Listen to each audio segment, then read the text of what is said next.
Miami, Miami Beach, Fort Lauderdale, all destination cities for travelers. But also for brides and grooms looking to tie the knot in paradise. According to Wallet Hub, Miami ranks number 3 behind Orlando and Las Vegas as the best places to get married. But those destination weddings are also driving up costs for local couples who want to get married here. CBS News Miami's Trish Christakis spent time with a wedding planner and a bride as they figured out how to budget for the perfect day. Wow. It's so pretty. I love it. I can't wait for my wedding. The effort to create the perfect wedding day comes with 1,000 decisions and costs tens of thousands of dollars. Whatever you think you're spending, add 20%. Ashley Rabick, a bridal hairstylist from New Jersey, is getting married here in Miami. And she says budgeting for the wedding was the hardest thing she faced with her fiancé, John. It looks good.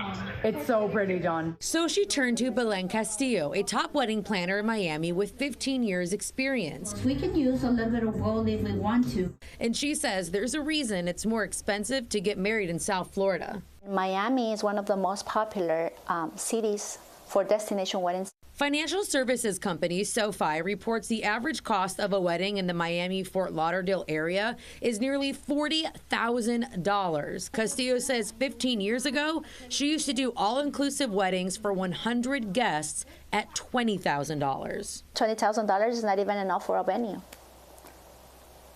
if we are in the high end. Castillo says couples tend to under-budget their big day. Sometimes it's because they forget all that needs to be included, like linen, furniture rentals, place setting, cups, candles, and more.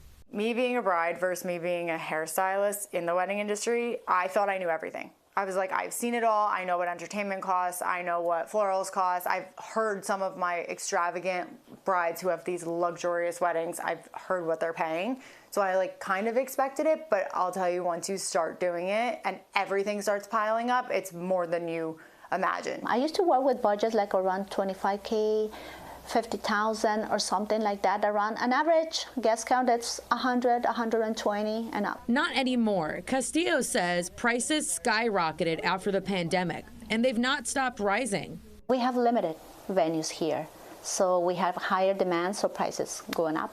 Same thing, we have a shortage of staffing. So we can maximize our budget like that. Rabick says she understands what's behind the increases. If every vendor is increasing their pricing, that means our products cost more, my tools cost more, and you also have to be competitive. And Castillo says the best advice for couples is to stick to the budget and don't compare your plans to what you see on social media. It's kind of hard not to try to copy things.